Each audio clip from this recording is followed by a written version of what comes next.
Une salle de bal étincelante, une célébration destinée à briller d'élégance. Mais en un instant, elle se transforme en cauchemar lorsque qu'un mari fortuné déchire la robe de sa femme enceinte devant des centaines d'invités. Les flashs crépitent, les murmures s'élèvent et sa maîtresse rit, pensant que la victoire lui appartient. Ce qui suit n'est pas seulement une humiliation, c'est l'effondrement choquant de l'arrogance, de la trahison et d'un héritage détruit par l'allié que personne n'attendait. Restez avec nous, car la fin va vous laisser sans voix. Dites-nous à quelle heure vous écoutez et d'où vous nous suivez. Laissez un commentaire ci-dessous, nous serions ravis de vous lire. Les lustres de cristal scintillaient au-dessus de la salle de banquet, projetant une lumière dorée sur les robes de soie et les costumes sur mesure. 1000 reflets minuscules étincelaient dans les verres de champagne, tandis qu'un quatuor à cordes jouait une valse douce dans un coin. Les invités murmuraient poliment, quelques rires s'élevaient ici et là, et le tintement de l'argenterie contre la porcelaine emplissait l'air. Pendant un instant, c'était tout ce que l'élégance promettait. Puis vint le bruit de la déchirure. Il fut net, soudain et brutal. Le tissu se déchira sous des mains violentes, résonnant plus fort que la musique. Toutes les têtes de la salle se tournèrent vers la source. Au centre du salon de bal, sous la lumière la plus vive, le mari saisit le devant de la robe de soirée de sa femme enceinte et la déchira le long de la couture. Des exclamations éclatèrent comme une vague. Des dizaines de téléphones se levèrent, leurs caméras capturant la scène avec une clarté implacable. Les flashs jaillirent, le quatuor à cordes s'arrêta en plein accord, les archets figés dans les airs. Une flûte de champagne glissa de la main de quelqu'un et se brisa sur le sol de marbre.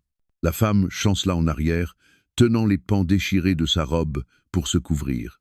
Son autre bras s'enroula instinctivement autour de son ventre, comme pour protéger l'enfant qu'elle portait d'un monde devenu hostile. Ses yeux parcoururent la salle, cherchant une échappatoire, une sécurité, un peu de pitié. Elle ne trouva que le regard froid de l'homme qu'elle avait cru aimer.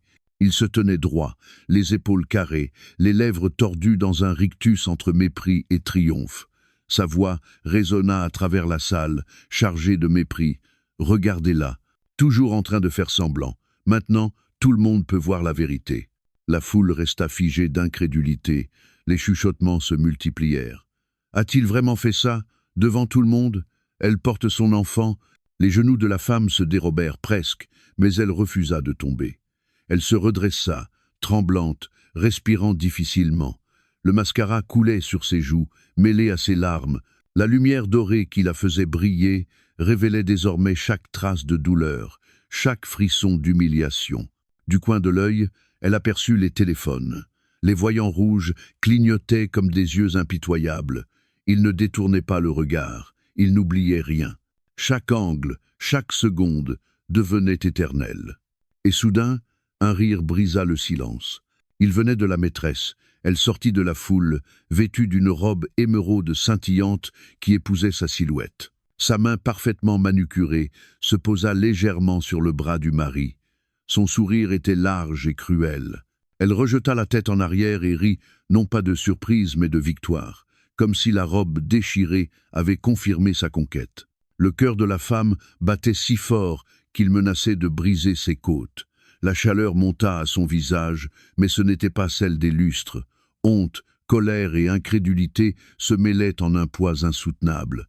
Les murmures devinrent des mots. Appelez la sécurité. Arrêtez-le. C'est allé trop loin. Pourtant, personne ne bougea. Les invités restaient figés, statues, hésitant entre l'horreur et la curiosité, entre la morale et le spectacle.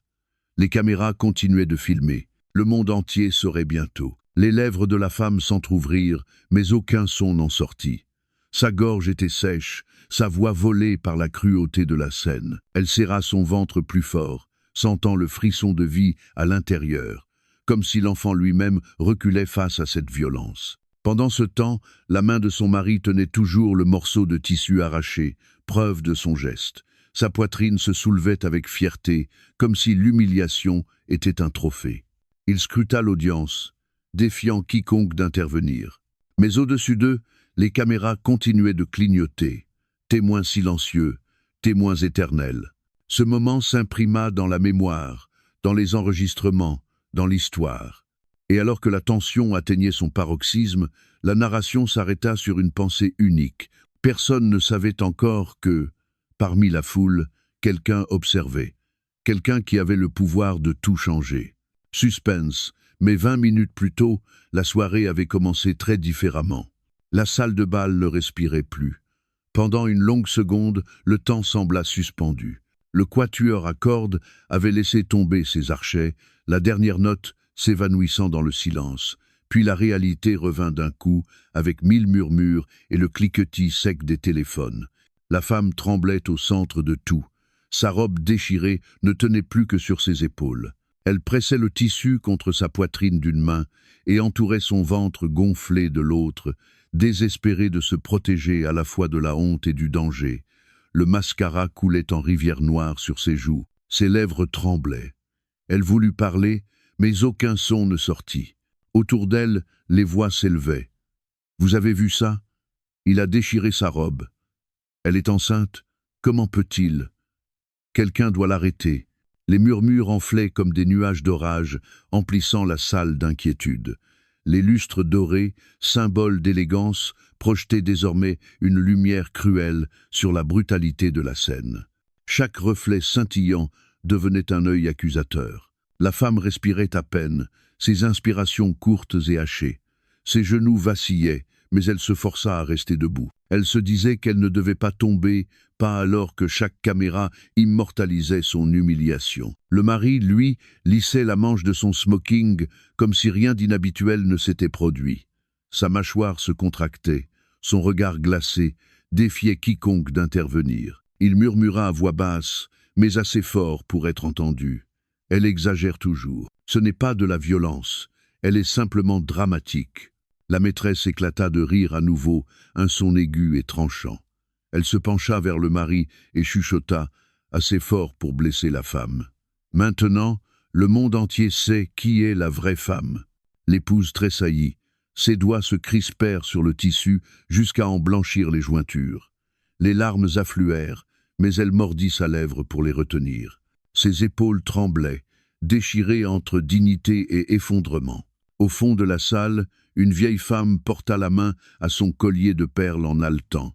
Un jeune serveur resta figé, son plateau de champagne menaçant de basculer avant qu'il ne le pose. 2 journalistes ajustèrent leurs caméras, les yeux brillants, sentant qu'une histoire allait dominer les gros titres. Et pourtant, personne n'intervint.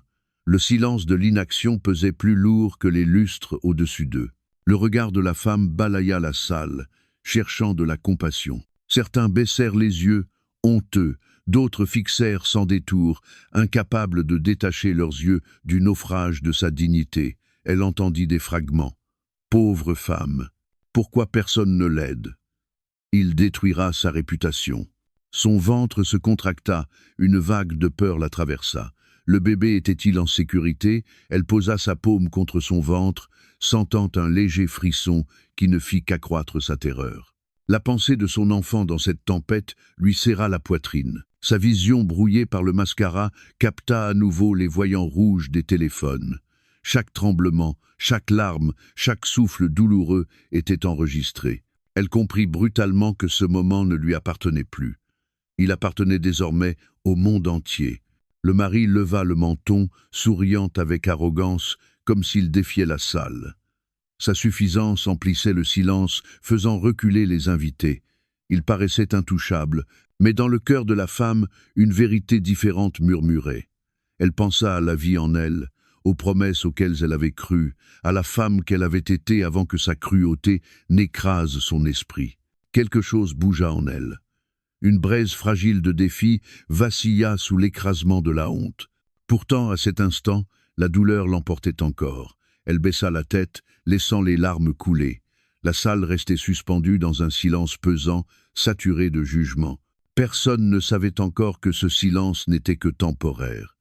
Personne ne réalisait que depuis le début, une voix puissante attendait son heure pour parler. Les murmures dans la salle de bal enflèrent comme des vagues montantes. Les invités se regardaient, incertains de devoir confronter l'homme ou garder le silence. L'épouse tremblait. serrant contre elle le tissu déchiré, son visage pâle d'humiliation. Puis le mari prit enfin la parole. Sa voix traversa le bruit, d'abord posée, comme s'il était le seul homme raisonnable de la pièce. « Calmez-vous tous, dit-il en ajustant les poignets de son smoking. Ce n'est pas ce que vous croyez. Elle est instable depuis des mois. Vous savez tous que la grossesse peut rendre les femmes émotives. Elle m'a provoqué. Elle voulait attirer l'attention. » Des exclamations parcoururent la salle. Certains invités secouaient la tête, d'autres murmuraient avec colère. Mais le mari insista. Son arrogance lui donnait confiance. Il leva légèrement les mains, comme pour commander la foule. « Vous ne pouvez pas croire son spectacle. Elle est dramatique. Elle l'a toujours été. Vous avez vu comme elle s'accrochait à moi. J'ai simplement essayé de me libérer, et la robe s'est déchirée. Voilà tout. » Les lèvres de l'épouse s'entr'ouvrirent de stupeur. Ses yeux s'écarquillèrent, remplis de larmes. Elle voulait crier la vérité, mais sa voix restait prisonnière dans sa poitrine. Tout ce qu'elle pouvait faire était de serrer son ventre plus fort, secouant lentement la tête pour dire non. La maîtresse s'avança, hochant la tête pour appuyer ses mensonges. Son sourire s'affina. « Il a raison, dit-elle d'un ton caressant. Elle réagit toujours de façon excessive. Ce soir, c'est elle qui s'est couverte de honte, pas lui. Elle devrait être reconnaissante qu'un homme comme lui la garde encore auprès de lui. » La cruauté de ces mots frappa l'épouse comme une gifle. La foule s'agita, mal à l'aise. Quelques invités parlèrent plus fort. « Ce n'est pas ce qui s'est passé. Nous l'avons vu. Il a déchiré sa robe.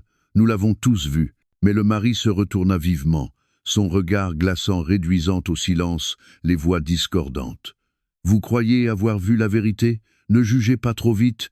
Je subis une pression immense. Je dirige des entreprises. Je gère des millions de dollars. Savez-vous quel stress cela représente? » Elle ne comprend pas. Aucun de vous ne comprend.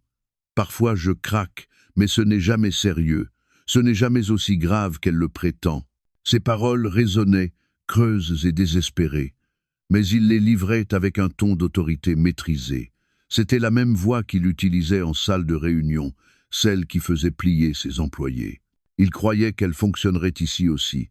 L'épouse trouva enfin sa voix, tremblante. « Tu as déchiré ma robe devant tout le monde. Tu m'as humilié. » Ces mots étaient faibles, mais la foule les entendit. Les téléphones captèrent chaque syllabe. Le mari ricana. « Elle ment. Elle ment toujours quand elle veut de la sympathie. Elle joue la victime.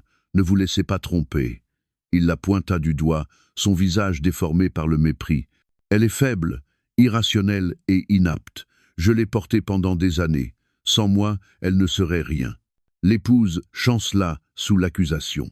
Les larmes coulaient, mais derrière elle, une étincelle apparut. Elle savait que ses paroles n'étaient pas seulement cruelles, elles étaient dangereuses. Si les gens le croyaient, si son récit se répandait, sa vérité pourrait disparaître sous son argent et son influence. Au fond de la salle, quelqu'un murmura assez fort pour être entendu. « Quel genre d'homme blâme une femme enceinte pour sa violence ?» Une autre voix ajouta. « Il essaye de déformer l'histoire, mais les caméras ne mentent pas. » Pourtant, le mari redressa sa veste, persuadé d'avoir repris le contrôle. Son sourire était suffisant, son ton à nouveau autoritaire. « Assez de ce cirque, reprenons notre soirée. Oubliez ce que vous croyez avoir vu. » Ce n'était rien. Mais le silence qui suivit n'était pas un accord, c'était de l'incrédulité. Les invités ne croyaient pas à ses excuses. Les caméras continuaient de tourner, leur voyant rouge clignotant comme un jugement. Et quelque part dans la foule, un regard froid l'observait, prêt à frapper. La salle de bal restait lourde de tension. Les excuses du mari planaient, pesantes et invraisemblables, tandis que l'épouse tremblait, sa robe déchirée serrée contre sa poitrine.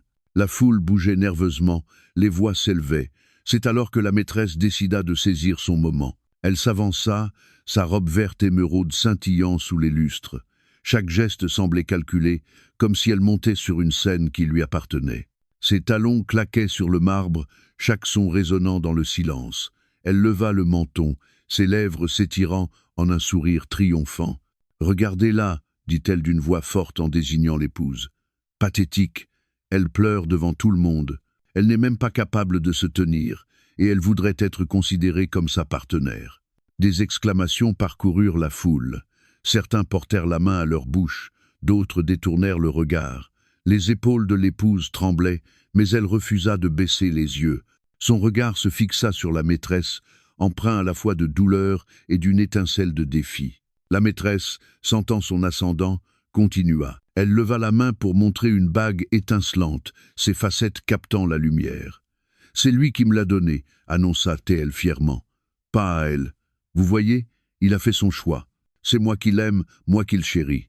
Elle n'est rien qu'un fardeau. » L'épouse allaita, ses lèvres s'entr'ouvrant de choc. Elle reconnut cette bague, le modèle exact dont elle avait un jour rêvé. La voir au doigt d'une autre femme la blessa plus que le tissu déchiré sur son corps. La foule explosa en murmures.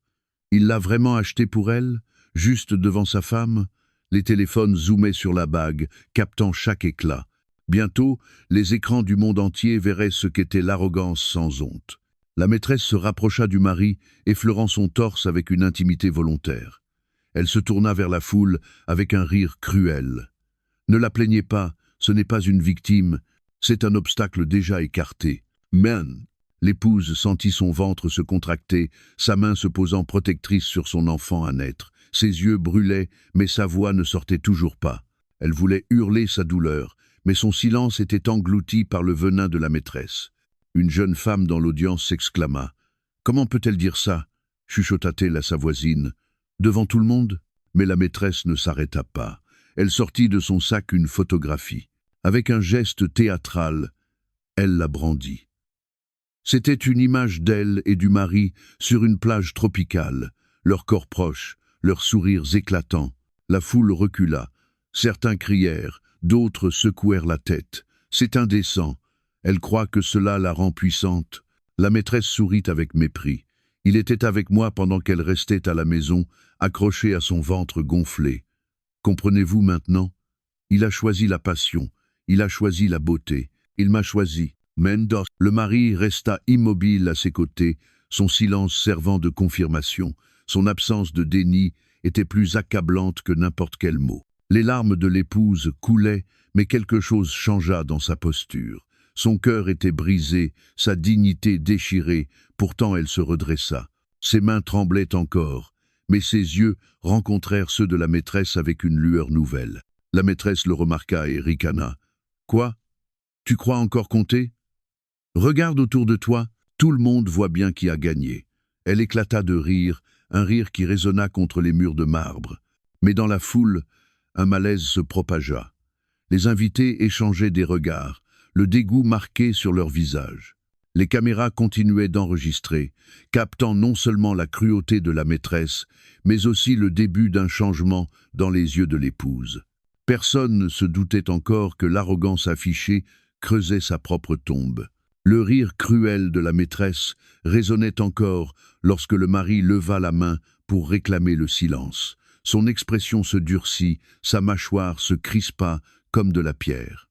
Il fit un pas en avant et se plaça devant sa femme comme si elle n'était qu'un objet à dissimuler, non une femme qui mérite la dignité. Son regard balaya la foule avec l'autorité froide d'un homme habitué à diriger des conseils d'administration et à plier les autres à sa volonté. « Vous allez tous arrêter d'enregistrer », ordonna-t-il d'une voix tranchante et impérative. « Rangez vos téléphones, maintenant. » Quelques mains se baissèrent avec nervosité, mais la plupart des invités hésitèrent. Les voyants rouges continuaient de clignoter. Les narines du mari se dilatèrent. Il redressa sa veste, son arrogance gonflant. « Savez-vous qui je suis? Comprenez-vous le pouvoir que je détiens? Je peux faire fermer vos entreprises d'un seul appel. Je peux vous empêcher de travailler dans cette ville. Gardez cela en tête avant de me défier. » Des exclamations parcoururent la salle. Certains invités échangèrent des regards effrayés, d'autres laissèrent éclater leur colère. L'arrogance de son ton transperçait comme s'il croyait que sa richesse pouvait effacer la cruauté que tous venaient de voir. L'épouse, serrant toujours sa robe déchirée, frissonna en entendant ces mots. Elle sentit le froid familier de la peur. Elle avait déjà entendu ces menaces chuchotées en privé pour briser son esprit. Les entendre à voix haute, devant tous, leur donnait un poids nouveau. Elle chercha du regard quelqu'un qui parlerait, quelqu'un qui la protégerait. Le mari continua d'une voix plus forte. « Ne croyez pas que vous pouvez publier ces vidéos. Mes avocats les feront disparaître avant qu'elles ne voient le jour. Mes amis dans la presse ne les diffuseront jamais. Je contrôle ce qui sort. Je contrôle l'histoire. » Bye. La maîtresse sourit, les bras croisés avec satisfaction. « Il a raison, » ajouta-t-elle. « Vous feriez mieux d'être prudent. Cet homme a l'argent, l'influence et les relations pour vous enterrer. » La foule s'agita, l'inconfort épaississant l'air. Un homme en costume gris chuchota à sa femme. « Il ne nie même pas ce qu'il a fait. Il essaie seulement de nous intimider. » Elle hocha la tête, les yeux agrandis de dégoût. Le mari se tourna vers son épouse, le visage tordu de mépris. « Et toi ?» siffla-t-il. « Tu vas te taire, ne crois pas un instant que quelqu'un ici t'aidera. Ils me sont loyaux. Sans moi, tu n'es rien. Tu quitteras cette salle avec moi, sans un mot, et personne ne reparlera jamais de ceci. » Des larmes montèrent aux yeux de la femme, mais ses lèvres se serrèrent dans un refus. Elle ne trouvait pas encore la force de répondre, pourtant son silence n'était plus fait de peur seule. Quelque chose de plus fort naissait en elle, même si elle ne le comprenait pas encore. Le mari reporta son attention sur la foule. « Rappelez-vous votre place. Je vous procure vos emplois, vos investissements, vos opportunités. Si vous me trahissez, vous perdrez tout. Pensez-vous que quelques vidéos me détruiront? Détrompez-vous. » Son arrogance étouffait la pièce. Les lustres au-dessus scintillaient d'une lueur froide, découpant ses traits et soulignant chaque ligne de fureur. Mais les murmures enflèrent. Des invités autrefois craintifs prirent la parole à voix basse et ferme. « Il ne peut pas tous nous faire taire. Les caméras sont partout. La vérité est déjà sortie. » Le mari leva de nouveau la main et la battit sur une table voisine.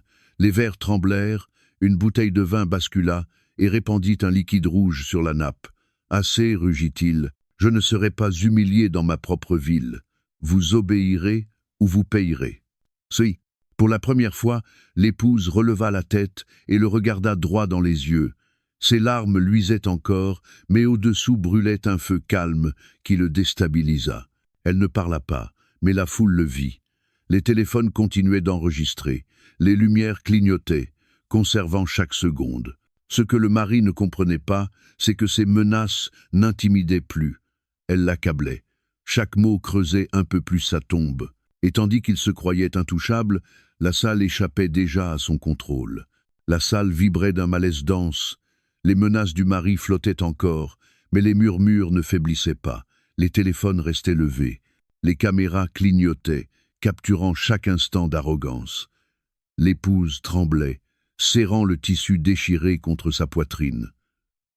Son souffle était court, son cœur battait si fort qu'elle n'entendait plus rien. Alors le mari agit de nouveau. D'un geste brusque, il attrapa un verre de vin sur la table la plus proche. Le liquide frôla le bord, d'un cramoisi profond sous les lustres. Avant que quiconque ne puisse l'arrêter, il le lança droit sur sa femme.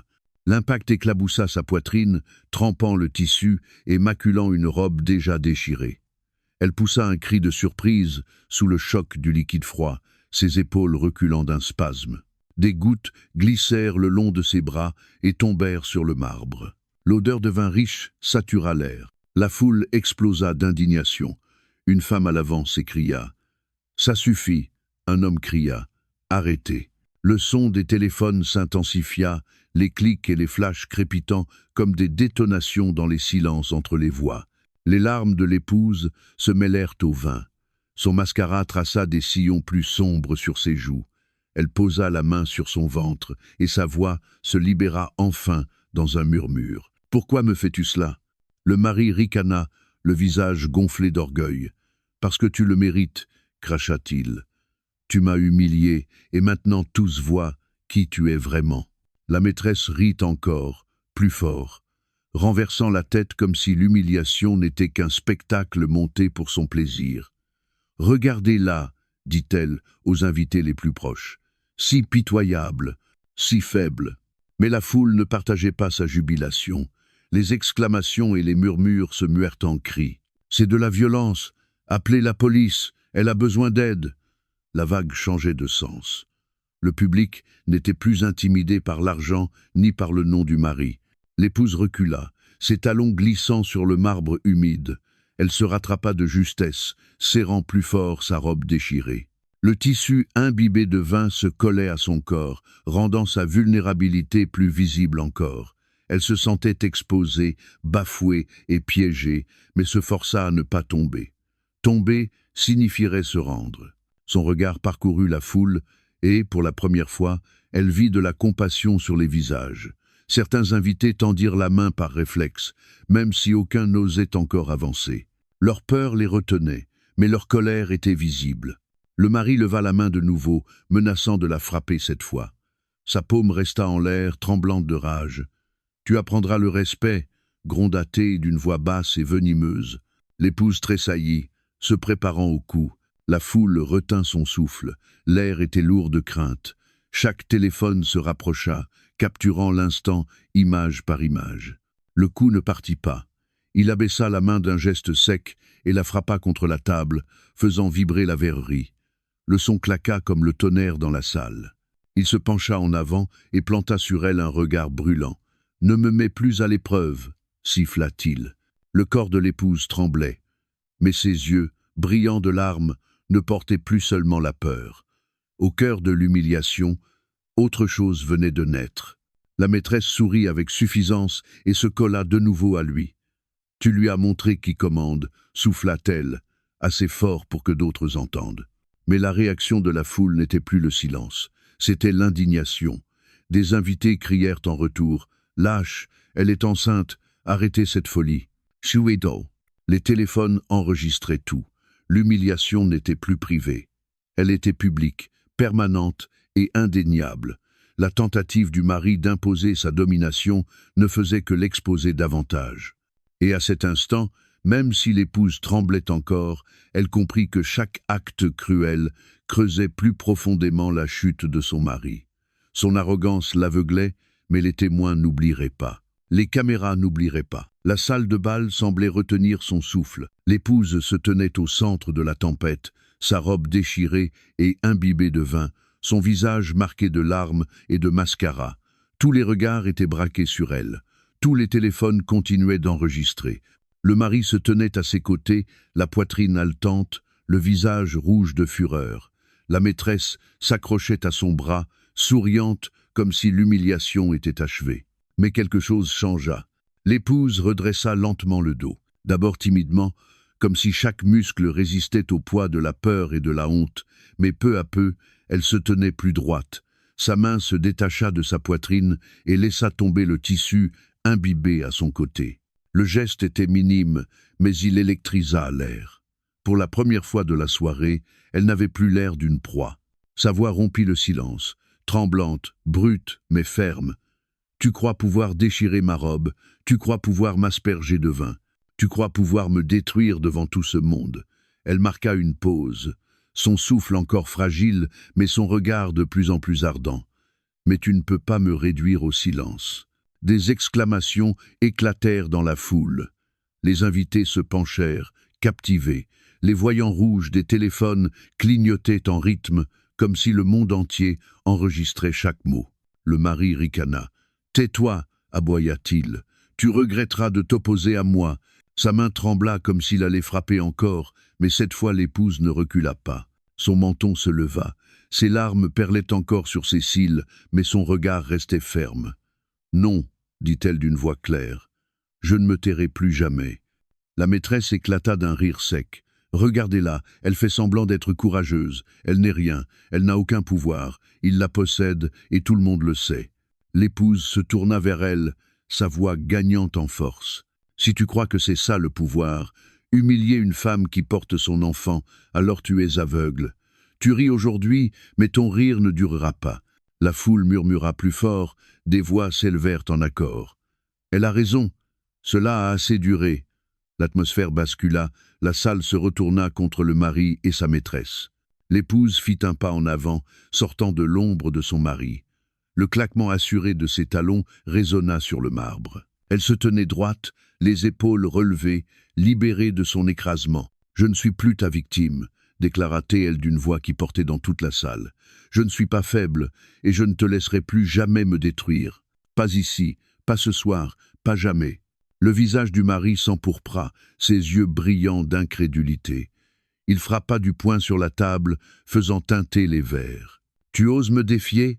Oublies-tu qui contrôle cette ville, qui contrôle ta vie? Mais ces mots tombèrent à plat. La foule ne recula pas cette fois. Tous regardaient l'épouse, leur loyauté basculant, leur respect grandissant. Elle posa une main tremblante sur son ventre et murmura, capté clairement par un micro de téléphone. « Pour mon enfant, je me battrai. Je ne me soumettrai plus jamais. » La salle éclata en applaudissements. Certains commencèrent timidement, d'autres plus forts, jusqu'à emplir l'air de tonnerre. Le sourire de la maîtresse s'effaça. L'autorité du mari se fissura devant tous. La voix de l'épouse, encore fragile mais résolue, avait éveillé quelque chose de plus grand qu'elle. À cet instant, sa défiance était plus puissante que ses menaces, plus durable que son arrogance. La foule le sentit, les caméras l'immortalisèrent, et le monde allait le voir. La déclaration résonnait encore, sa voix tremblante mais forte, son défi rebondissant contre les murs de marbre, les applaudissements redoublèrent. Le mari, rouge de colère, serra les mâchoires à s'en briser. La maîtresse s'agita, son sourire vacillant pour la première fois. Alors, du fond de la salle, une autre voix trancha le chaos. « Assez !» Un mot simple, mais qui tomba avec le poids de l'autorité. Toutes les têtes se tournèrent, les conversations cessèrent. Même le mari resta figé, la bouche ouverte. Des pas claquèrent sur le marbre, tandis qu'une femme plus âgée s'avançait dans la lumière. C'était sa mère. Élégante, vêtue d'une robe bleu nuit qui scintillait sous les lustres, ses cheveux argentés tirés en chignon bas. Son port était droit et imposant. Dans sa main, elle tenait une chemise en cuir usé mais digne. Ses yeux, durs et perçants, fixaient son fils avec un mélange de chagrin et d'acier. « Maman !» balbutia le mari, sa voix brisée pour la première fois. Il recula d'un pas, soudain incertain. La foule s'exclama. Des murmures s'élevèrent. « C'est sa mère? Elle était là tout ce temps. Que fait-elle » Elle ne regarda pas les invités. Ses yeux ne quittèrent pas son fils, l'homme qui venait d'humilier sa femme enceinte devant des centaines de personnes. « Je t'ai élevé mieux que cela », dit-elle d'une voix glaciale et ferme. « Et ce soir, le monde verra qui tu es vraiment. » La maîtresse recula, sa suffisance se dissolvant. « Qui est-elle pour s'interposer » lança-t-elle. Mais ces mots résonnaient creux. La mère tourna son regard vers l'épouse. Ses yeux s'adoucirent. Elle lui tendit la main avec dignité. « Redresse-toi, ma chère, tu n'es plus seule. » Les lèvres de l'épouse s'entr'ouvrirent de stupeur. Pendant des années, elle avait cru que sa belle-mère la voyait comme une étrangère, un fardeau, une épouse silencieuse pour un fils puissant. Mais cette main tendue tremblait de compassion. L'épouse posa lentement la sienne dedans. La force de la solidarité passa entre elles. La mère leva alors la chemise de cuir pour que tous voient. Les caméras zoomèrent, les téléphones fixèrent l'image. « Tout est ici », déclara-t-elle. Les dossiers financiers, les preuves d'infidélité, les preuves de violence. Tout. Tu croyais que ton pouvoir te protégerait, mais ce soir c'est la vérité qui la protégera. Les yeux du mari s'écarquillèrent. Sa voix devint suppliante. « Maman, tu ne peux pas faire ça. Tu es mon sang. » Sa réponse claqua comme du verre. « Le sang n'excuse pas la cruauté. Tu as levé la main contre la femme qui porte ton enfant. Tu as déshonoré cette famille. Et maintenant tu en répondras. Tima. » Les invités se mirent à murmurer avec agitation, leur sympathie basculant entièrement vers l'épouse. Les journalistes s'avancèrent, micro tendu, caméra braquée. La maîtresse recula encore, blême, comprenant que sa victoire s'effondrait. La belle-mère passa un bras ferme autour des épaules de l'épouse. « À partir de maintenant, tu n'affronteras plus cela seul. Je serai à tes côtés, et je veillerai à ce que justice soit faite. » Tout. Les larmes de l'épouse coulèrent à nouveau, mais différentes. C'étaient des larmes de soulagement, le poids de la solitude s'envolant. Elle posa doucement la main sur son ventre et murmura à son enfant à naître. « Nous ne sommes plus seuls. » La salle éclata en applaudissements tonitruants, faisant trembler les lustres. Le mari resta figé, impuissant pour la première fois de sa vie, son autorité brisée par la seule personne qu'il n'aurait jamais imaginé voir se dresser contre lui. La salle de bal explosa d'applaudissements après la déclaration de la belle-mère. L'épouse se tenait à ses côtés, tremblante mais plus solide qu'elle ne l'avait été de toute la soirée. Le mari, autrefois figure imposante d'arrogance, paraissait désormais petit sous l'éclat des lustres et le regard fixe de dizaines de caméras. Ses lèvres bougèrent, cherchant des mots, mais seuls des fragments brisés sortirent.